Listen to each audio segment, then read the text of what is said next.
Hi friends, ನಮಸ್ತೆ ಎಲ್ರಿಗೂ. ವಿಜೀಸ್ ಕಿಚನ್ಗೆ ಸ್ವಾಗತ. ಹೇಗಿದ್ದೀರಾ ಎಲ್ಲರೂ? ಐ ಹೋಪ್ ಎಲ್ಲರೂ ಚೆನ್ನಾಗಿದ್ದೀರಾ ಅನ್ಕೋತೀನಿ. ನಾನಿವತ್ತು ಕಾಲಿಫ್ಲವರ್ ಮಸಾಲ ಗ್ರೇವಿ ಮಾಡ್ತಿದ್ದೀನಿ. ಅಂದರೆ ಹೂಕೋಸಿಂದ ಮಸಾಲ ಕರಿ ಅಥವಾ ಗ್ರೇವಿ ಮಾಡ್ತಿದ್ದೀನಿ. ಚಪಾತಿ, ರೊಟ್ಟಿ, ಪೂರಿ ಜೊತೆಗಂತೂ ಸಖತ್ತು ಒಳ್ಳೆ ಕಾಂಬಿನೇಷನು. ಬಿಸಿ ಬಿಸಿ ಅನ್ನ ಜೊತೆಗೆ ತುಪ್ಪ ಹಾಕೊಂಡು ತಿಂದರೂ ಚೆನ್ನಾಗಿರುತ್ತೆ. ರೊಟ್ಟಿ, ಚಪಾತಿ, ಪೂರಿ ಜೊತೆಗಂತೂ ಮಸ್ತು ಸೂಪರ್ ಹಿಟ್ ಜೋಡಿ.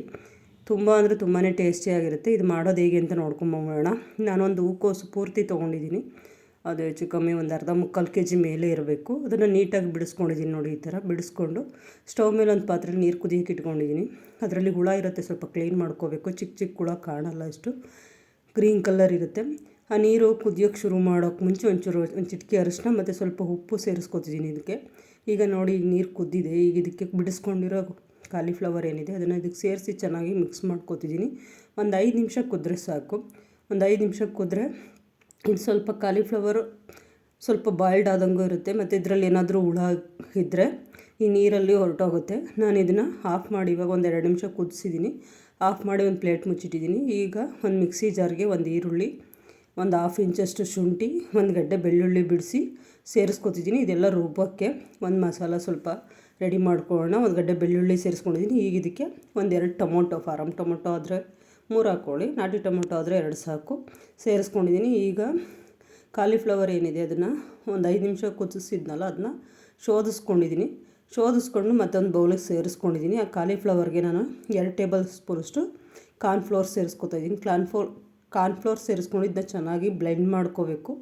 ಈ ಥರ ಮಾಡೋದ್ರಿಂದ ನಿಮಗೆ ಕಾಲಿಫ್ಲವರ್ ಮಸಾಲ ಗ್ರೇವಿ ತುಂಬಾ ಟೇಸ್ಟಿಯಾಗಿರುತ್ತೆ ಮತ್ತು ರುಚಿ ಬೇರೆಯೇ ಇರುತ್ತೆ. ನೀವು ಸಿಂಪಲಾಗಿ ಹಾಗೆ ಮಾಡೋದಕ್ಕಿಂತ ಈ ಥರ ಮಾಡಿ ನೋಡಿ, ತುಂಬ ಅಂದರೆ ತುಂಬಾ ಚೆನ್ನಾಗಿ ಬರುತ್ತೆ. ಈಗ ಇದನ್ನು ಚೆನ್ನಾಗಿ ಬ್ಲೆಂಡ್ ಮಾಡ್ಕೋಬೇಕು. ಈಗ ಇದಕ್ಕೆ ಒಂದು 3/4 ಟೇಬಲ್ ಸ್ಪೂನಷ್ಟು ಅಚ್ಕಾರದ ಪುಡಿ ಮತ್ತು ರುಚಿಗೆ ತಕ್ಕಷ್ಟು ಉಪ್ಪು ಒಂದು ಅರ್ಧ ಟೇಬಲ್ ಸ್ಪೂನಷ್ಟು ಹಾಕ್ಕೊಂಡ್ರೆ ಸಾಕು. ಸೇರಿಸ್ಕೊಂಡು ಇದನ್ನ ಚೆನ್ನಾಗಿ ಮಿಕ್ಸ್ ಮಾಡ್ಕೋಬೇಕು. ಒಂದು ಫುಲ್ ಕಾಲಿಫ್ಲವರ್ ಅಂದರೆ ಆಲ್ಮೋಸ್ಟ್ ನಿಮ್ಗೆ 4ರಿಂದ 5 ಜನಕ್ಕೆ ಒನ್ ಟೈಮ್ ತಿಂದು ಮಿಗೋವಷ್ಟು ಗ್ರೇವಿ ಆಗುತ್ತೆ. ಈಗ ಅದನ್ನು ಚೆನ್ನಾಗಿ ಮಿಕ್ಸ್ ಮಾಡಿ ಇಟ್ಕೊಂಡಿದ್ದೀನಿ.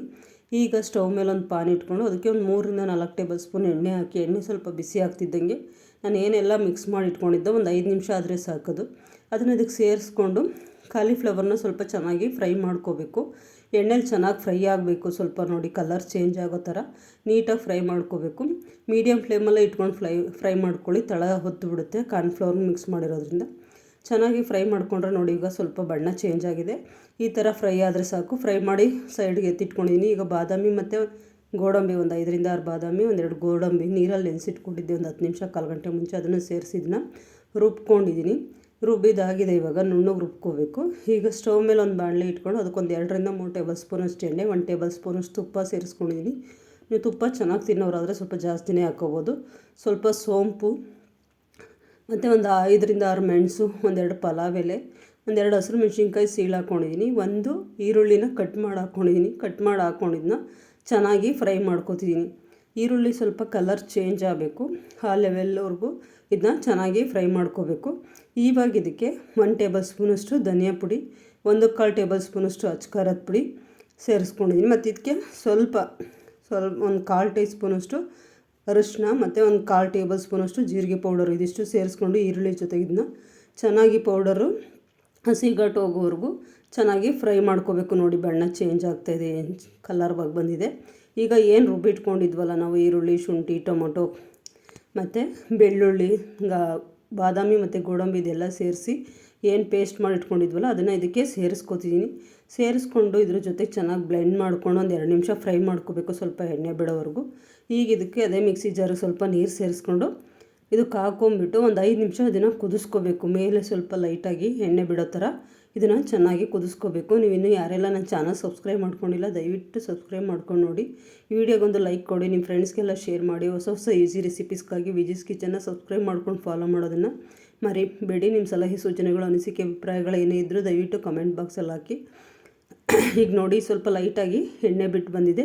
ಇವಾಗ ಇದಕ್ಕೆ ಫ್ರೈ ಮಾಡಿ ಇಟ್ಕೊಂಡಿದ್ದಂಥ ಕಾಲಿಫ್ಲವರ್ನ ಸೇರಿಸ್ಕೊತಾಯಿದ್ದೀನಿ. ನಾವು ಏನು ಕಾಲಿಫ್ಲವರ್ ಎಲ್ಲ ಫುಲ್ಲು ಫ್ರೈ ಮಾಡಿ ಇಟ್ಕೊಂಡಿದ್ದನಲ್ಲ ಅದಷ್ಟು ಫುಲ್ಲು ಇದಕ್ಕೆ ಸೇರಿಸ್ಕೊಂಡು ಚೆನ್ನಾಗಿ ಮಿಕ್ಸ್ ಮಾಡ್ಕೋಬೇಕು. ಮಿಕ್ಸ್ ಮಾಡ್ಕೊಂಡು ಆದಮೇಲೆ ನಮಗೆ ಕನ್ಸಿಸ್ಟೆನ್ಸಿ ಎಷ್ಟು ಬೇಕೋ ಅಷ್ಟು ನೋಡಿ ನೀರು ಸೇರಿಸ್ಕೋಬೋದು. ಇದಕ್ಕೆ ನಮಗೆ ತಿಕ್ನೆಸ್ ಎಷ್ಟು ಬೇಕೋ ಅಷ್ಟು ತುಂಬ ಗಟ್ಟಿ ಆದರೆ ಅಷ್ಟು ಚೆನ್ನಾಗಿರಲ್ಲ ಗ್ರೇವಿ, ಮೀಡಿಯಮ್ ಇದರಲ್ಲಿರಬೇಕು. ಹಾಗಾಗಿ ಸ್ವಲ್ಪ ಗಟ್ಟಿ ಆಯಿತು. ಇದಕ್ಕೆ ಇನ್ನು ಸ್ವಲ್ಪ ನೀರು ಸೇರಿಸ್ಕೊಂಡು ಒಂದು 5 ನಿಮಿಷ ಚೆನ್ನಾಗಿ ಕುದಿಸ್ಕೋತೀನಿ. ಈ ತಿಕ್ನೆಸ್ಸಲ್ಲಿ ಇದ್ದರೆ ಸಾಕು, ದೋಸೆ, ಪೂರಿ, ಚಪಾತಿ, ರೊಟ್ಟಿಗೆಲ್ಲ ತುಂಬ ಚೆನ್ನಾಗಿರುತ್ತೆ. ಇವಾಗ ಇದಕ್ಕೆ ಲಾಸ್ಟಲ್ಲಿ ಒಂದು ಸ್ವಲ್ಪ ಕಸೂರಿ ಮೇಥಿನ ಕೈಯಲ್ಲಿ ಸ್ಮ್ಯಾಶ್ ಮಾಡಿ ಹಾಕ್ಕೊಂಡಿದ್ದೀನಿ. ಆಮೇಲೆ ರುಚಿಗೆ ತಕ್ಕಷ್ಟು ಉಪ್ಪು ಸೇರಿಸ್ಕೊಂಡಿದ್ದೀನಿ. ಉಪ್ಪು ಇದರಲ್ಲೂ ಸ್ವಲ್ಪ ಹಾಕ್ಕೊಂಡಿರೋದ್ರಿಂದ ನೋಡ್ಕೊಂಡು ಹಾಕ್ಕೊಡಿ. ಲಾಸ್ಟಲ್ಲಿ ಒಂದು 1/4 ಟೀ ಸ್ಪೂನಷ್ಟು ಗರಂ ಮಸಾಲ ಸೇರಿಸ್ಕೊಂಡಿದ್ದೀನಿ. ಸೇರಿಸ್ಕೊಂಡಿದ್ದನ್ನ ಚೆನ್ನಾಗಿ ಮಿಕ್ಸ್ ಮಾಡ್ಕೊಂಡು ಒಂದು 5 ನಿಮಿಷ ಕುದಿಸ್ಕೊಂಡ್ರೆ ಸಾಕು. Cauliflower masala gravy ready. ಬೇಕು ಅಂದರೆ ಮೇಲೆ ಸ್ವಲ್ಪ ಕೊತ್ತಂಬರಿ ಸೊಪ್ಪು ಸೇರಿಸ್ಕೋಬೋದು. ಹಿಂಗೆ ಕೂಡ ಚೆನ್ನಾಗಿದೆ ನೋಡಿ, ಎಣ್ಣೆ ಬಿಟ್ಟು ಬರೋ ಥರ ಕುದ್ದಿದೆ ಇದು ಒಂದು 5 ನಿಮಿಷ. ಇವಾಗ ಇದನ್ನು ರೆಡಿಯಾಗಿದೆ. ಸರ್ವಿಂಗ್ ಬೌಲ್ಗೆ ಸರ್ವ್ ಮಾಡ್ತಿದ್ದೀನಿ. ಮತ್ತು ನಾನು ಇದನ್ನು ಅಕ್ಕಿ ರೊಟ್ಟಿ ಜೊತೆ ಸರ್ವ್ ಮಾಡ್ತೀನಿ. ಅಕ್ಕಿ ರೊಟ್ಟಿ ವೀಡಿಯೋನ ನಾನು ಆಲ್ರೆಡಿ ನನ್ನ ಚಾನಲಲ್ಲಿ ಅಪ್ಲೋಡ್ ಮಾಡಿದ್ದೀನಿ. ಇನ್ನು ನೀವು ಯಾರೆಲ್ಲ ನೋಡಿಲ್ಲ ದಯವಿಟ್ಟು ನೋಡ್ಕೊಂಬಂದು. 2 ಥರದ ಅಕ್ಕಿ ರೊಟ್ಟಿ ನಾನು ಮಾಡಿ ವೀಡಿಯೋನ ಅಪ್ಲೋಡ್ ಮಾಡಿದ್ದೀನಿ. ತುಂಬ ಅಂದರೆ ತುಂಬಾ ಟೇಸ್ಟಿಯಾಗಿರುತ್ತೆ ಇದು. ರೊಟ್ಟಿ ಜೊತೆಗಂತೂ ತುಂಬಾ ಸಖತ್ತಾಗಿ ಹೊಂದಿಕೆ ಆಗ್ತಿತ್ತು. ಬಾಯಲ್ಲಿ ನೀರು ಬರ್ತಾಯಿತ್ತು, ಅಷ್ಟು ಚೆನ್ನಾಗಿ ಬಂದಿತ್ತು. ನೀವೊಂದು ಸಲ ಮನೇಲಿ ಟ್ರೈ ಮಾಡಿ ಹೇಗೆ ಬಂತು ಕಾಲಿಫ್ಲವರ್ ಮಸಾಲ ಗ್ರೇವಿ ಅಂತ ಕಮೆಂಟ್ ಮೂಲಕ ತಿಳಿಸಿ. ಅಕ್ಕಿ ರೊಟ್ಟಿ ಜೊತೆ ಶೇರ್ ಮಾಡಿದ್ದೀನಿ ನೋಡಿ. ಅಕ್ಕಿ ರೊಟ್ಟಿ ವಿಡಿಯೋ ದಯವಿಟ್ಟು ಮಿಸ್ ಮಾಡಿದೆ ನೋಡಿ. ತುಂಬ ಅಂದರೆ ತುಂಬಾ ಟೇಸ್ಟಿಯಾಗಿತ್ತು. ನೀವೊಂದು ಸಲ ಮನೇಲಿ ಮಾಡಿ ಹೇಗಿತ್ತು ಅಂತ ಹೇಳ್ತಿರಲ್ಲ ಕಮೆಂಟ್ ಮೂಲಕ. ದಯವಿಟ್ಟು ಸಬ್ಸ್ಕ್ರೈಬ್ ಮಾಡ್ಕೊಂಡು ನೋಡಿ. ಮತ್ತು ನಿಮ್ಮ ಅನಿಸಿಕೆ, ಅಭಿಪ್ರಾಯಗಳು, ಸಲಹೆ ಸೂಚನೆಗಳು ಏನೇ ಇದ್ದರೂ ಕಮೆಂಟ್ ಬಾಕ್ಸಲ್ಲಿ ಹಾಕಿ. ರೊಟ್ಟಿ ಜೊತೆಗಂತೂ ಒಳ್ಳೆ ಕಾಂಬಿನೇಷನ್ನು. ದೋಸೆ, ಪೂರಿ ಜೊತೆ, ಇಡ್ಲಿ ಜೊತೆ ಕೂಡ ತಿನ್ಬೋದು. ತುಂಬ ಅಂದರೆ ತುಂಬ ಟೇಸ್ಟಿಯಾಗಿರುತ್ತೆ. ಅನ್ನ ಜೊತೆ ಕೂಡ ತಿನ್ನಿ ತುಪ್ಪ ಹಾಕ್ಕೊಂಡು. ಈ ವಿಡಿಯೋ ನೋಡಿದ್ದಕ್ಕಾಗಿ ನಿಮ್ಮೆಲ್ಲರಿಗೂ ಧನ್ಯವಾದಗಳು ಫ್ರೆಂಡ್ಸ್.